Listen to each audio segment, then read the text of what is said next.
English बोलने में सिर्फ 3 मेथड काम होता है, ध्यान देना। इंग्लिश स्पीकिंग के 3 ही मेथड है, चौथा मेथड नहीं होता है। First listening, speaking and structure. एक एक मेथड पर हम चर्चा करेंगे, लेकिन सबसे पहला हम जो चर्चा करेंगे स्ट्रक्चर पे। यानी अगर मैं कहूं कि नंबर 1 अगर देना हो तो नंबर 1 हम कर देंगे स्ट्रक्चर, और नंबर 2 हम देंगे लिसनिंग को, और नंबर 3 देंगे हम स्पीकिंग को। पहला नंबर स्ट्रक्चर 1 नंबर है ना, स्पीकिंग 3 नंबर देंगे, लिसनिंग 2 नंबर देंगे।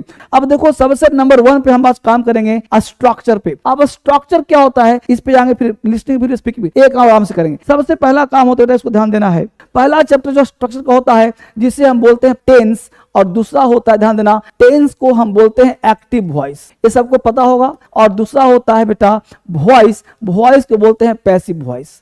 स्ट्रक्चर की बात मैं कर रहा हूं, पैसिव वॉइस।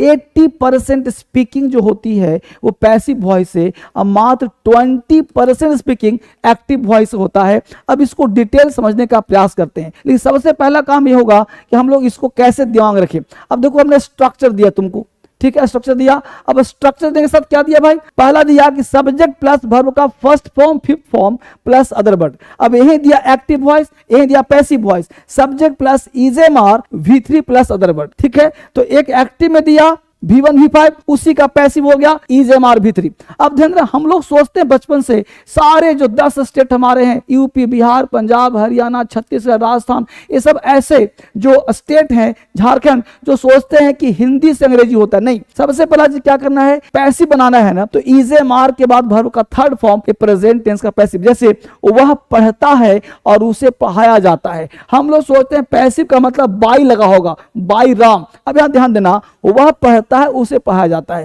एक ही सेंटेंस को 2 बोलो, एक्टिव भी पैसिव भी। जैसे देखो ऐसे, वह पढ़ता है, एक कैसे पता एक्टिव है सर, तो एक्टिव होता है कि वह जो व्यक्ति काम खुद से करता है, यानी जिस पर एक्शन खुद से किया जाए वो एक्टिव, और जिस पर एक्शन ना किया जाए वो पैसिव। कैसे, उसे पढ़ाया जाता है, उसे जो है कोई काम नहीं कर रहा, काम कोई और कर रहा है पढ़ाने वाला। तो जब काम कोई और करता है तो उसे हम पैसिव कहते हैं। When we do not have any subject और don't want to talk about this subject, that is called passive voice. वह पढ़ता है, आप भी बना दोगे ना, क्या बोलेंगे, ही रीड्स, वह पढ़ता हो गया। अब बताओ, उसे पढ़ाया जाता है, बना सकते हो, मैं बता देता हूं, आगे तुम बनाना। पहला देखो, उसे पढ़ाया जाता है, क्या बोलेंगे भाई, ही मतलब वह भी होता है, और ही मतलब उसे भी होता है। तो बनाएंगे ही के साथ इज लगाते हो, he subject, is am are, he is. अब V3 लगाना है। अब बोलो, पढ़ना का रीड, अब पढ़ाना का टीच, और टीच का क्या चाहिए V3, तो हो जाएगा ही